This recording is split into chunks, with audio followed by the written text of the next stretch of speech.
Hello mga ka-eats! Andito na naman tayo sa new vlog natin. Kung hindi pa kayo nakakapag-subscribe, mag-subscribe na kayo at i-click ninyo yung notification bell para alam ninyo kapag may mga bagong videos na kami. Andito na kami sa aming bagong hotel sa Singapore series na ito, ang Hotel Me Bencoolen. So tara, room tour tayo! Pasok na pagpasok pa lang yung controls, tapos ito yung AC. Tapos Mommy B, meron dito mga sabitan for the gamit. Ang cute naman. Sobrang minimalist kasi medyo maliit yung room compared sa previous hotel namin. So Mommy B, ito yung toilet and shower. The toilet and shower. Dito, pagpasok nyo, makikita nyo meron silang hand soap. Tapos, ito yung catch. Itong faucet na to, kung kailangan ninyo ng filtered drinking water. At ang faucet na to, syempre for usual na hugas-hugas. Tapos meron silang mga provided na amenities like toothbrush and vanity kit. And dito yung bath towels, tissue, at meron silang bidet. Nauuso na yung bidet dito. Yes, bidet. plus points yan. And ito ang kanilang shower room na meron ding body soap and shampoo na provided. Yan. Yes, natin. Sige. Pakita natin yan. Tapos ito yung hot and cold shower nila. Medyo mas maliit lang talaga. No? Maliit lang siya. In-upgrade na namin to kasi una triple room lang yung kinuha namin. Nabilok namin sa Klook. Pero nag-offer sila ng parang $35 per night na upgrade. Kaya kinuha ko na for 2 queen size beds. Yung pinaka-hallway nito medyo maliit lang. Titingnan natin kung paano natin bubuklat yung mga bagahe natin. Ito kami. Ito na siya. Yung size ng hallway. Siguro parang ano to, more or less ano, mga 20 square meters to. Oo. Pero kasi malaki naman yung bed. So, maganda yung malaking beds dahil importante sa rest yun. Ayan. 2 queen size bed.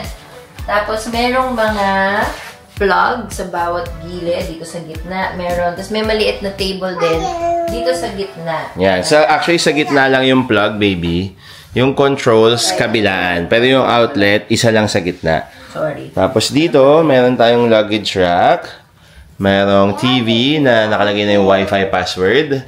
Tapos ito yung ating table slash, wala siyang parang vanity. Basta table, yung amenities, coffee, tea, may kettle.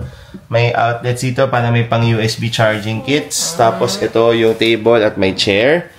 Meron tayong mga drawer dito. Siyempre. Hair dryer. Tapos andito yung kanilang mini ref. Yan. Tapos, ito na. Ayan. Window and the view of the swimming pool. May pool pala sila. Swimming pool. Ang galing ha. Sa kanila to ha.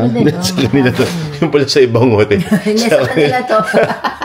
Kanila to. Property nila to. Ang ganda no. May halamanin. Tapos meron tayong swimming pool. Yes. Dito yan sa Hotel Me Bencoolen. makikita nyo ito sa Klook, sa Agoda. Kayo nang bahala gumamit ng codes namin. Kung gusto ninyong maka-discount, ilalagay din namin yung booking links sa description box, mga ka-eats. Itong Hotel Me Bencoolen, kaya namin napili ito bilang our 3rd hotel in Singapore dahil malapit siya sa train station. Walking distance lang siya to the downtown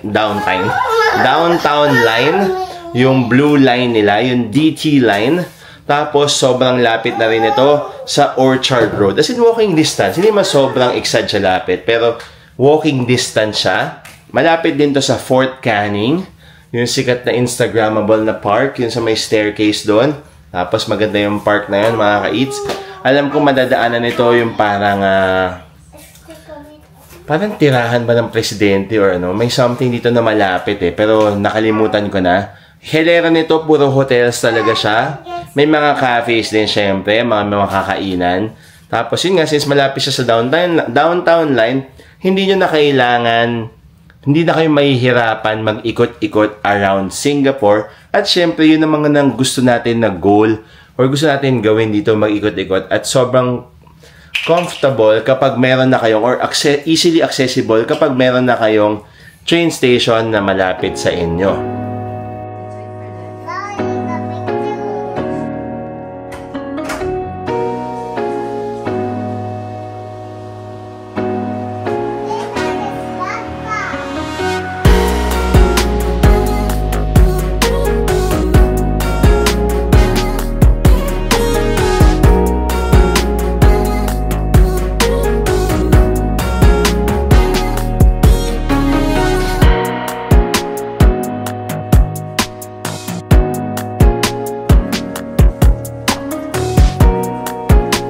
yung lobby ng Hotel Mi Bencoolen. Siyempre, dito siya sa Bencoolen, sa Singapore.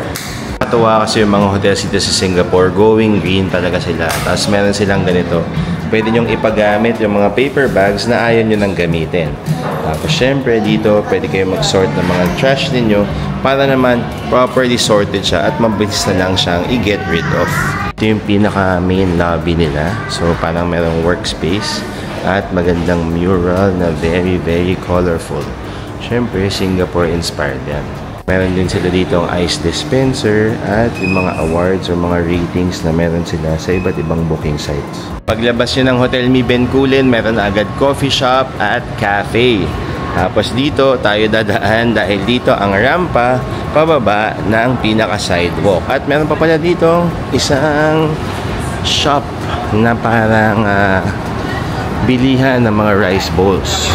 Ito yung labas ng Hotel Mi Bencoolen.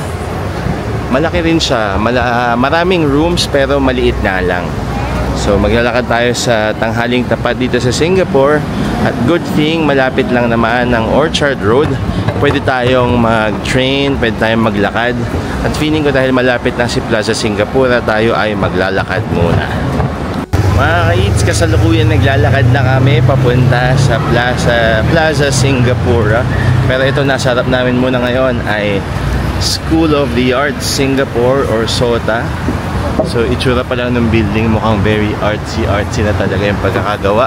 Magiging creative ka talaga. Yes. Kapag ka nag-aral ka dito. Naalala ko nga, kinukwento ko kay Mark, kasi since nag-work ako dito, isang school dito, nag-seminar ako doon one time. So ang ganda ng schools nila. Universities pala, uni siya.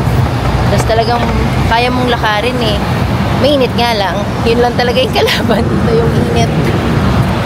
Grabe yung init dito mga ka-eats. It's not for the weak. Not for the faint of heart.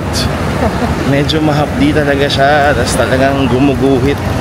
Nung nag-Universal Studios Singapore nga kami, grabe. Parang lahat ata ng texture ng katawan ko na feel ko. Kasi, talagang sobrang init.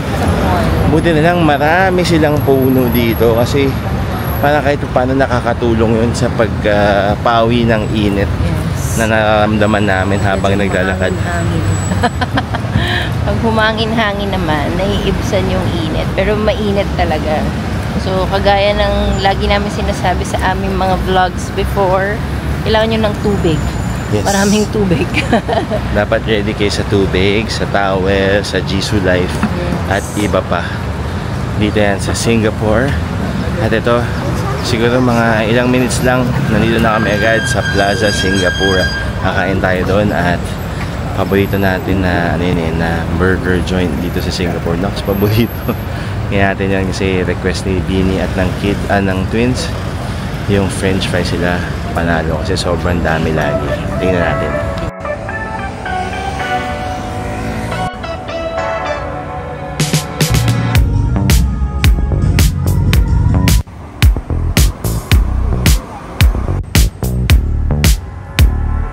Hello mga kaits, idadagdag ko lang sa ating vlog about Hotel Mi Bencoolen, itong area ng Bencoolen na kabilaan puro hotel.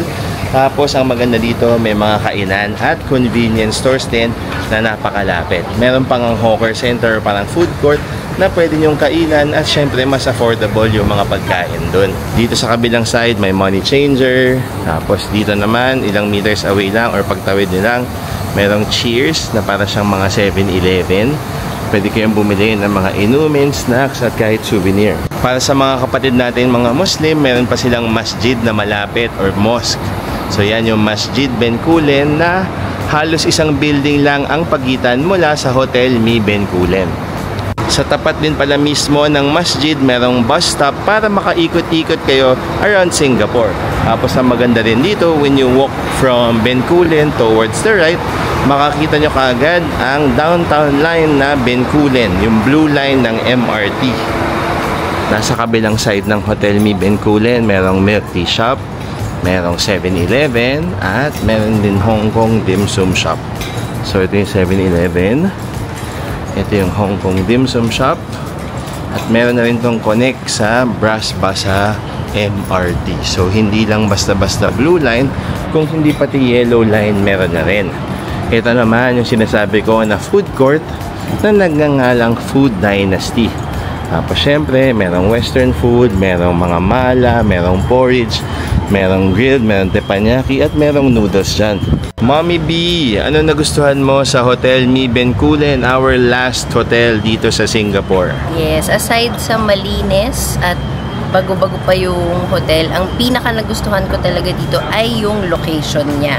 Kasi talagang ilang lakad lang, ando na yung Bencoolen MRT station, which is very convenient kasi pag may MRT station ka na malapit sa hotel mo, makakapunta ka na kung saan-saan dito sa Singapore. Tapos, maraming mga kainan around the area, so talagang okay na okay yung Hotel Mi Bencoolen. How about Ate Bini? What did you like about Hotel Mi Bencoolen? What I liked about Hotel Mi Bencoolen is that is near a train station. Yeah, so it's very easy to commute using a train because you just have to make like 1 or 2 crosses, then in the train station na. Ako naman, ang pinaka nagustuhan ko dito, surrounded siya by train stations, bus stops, at mga kainan, convenience stores at cafes. Kasi sobrang helpful siya, lalo na kapag may kasama kayong mga kids, kung parang may biglang nagutom, biglang nauhaw, may napapagod, may pwede kayong puntahan. Itong ang food court, hindi pa namin napasok pero pinasok namin kanina pala. Hindi namin nakainan, hindi pinasok. Hindi namin nakainan, pero napasok namin.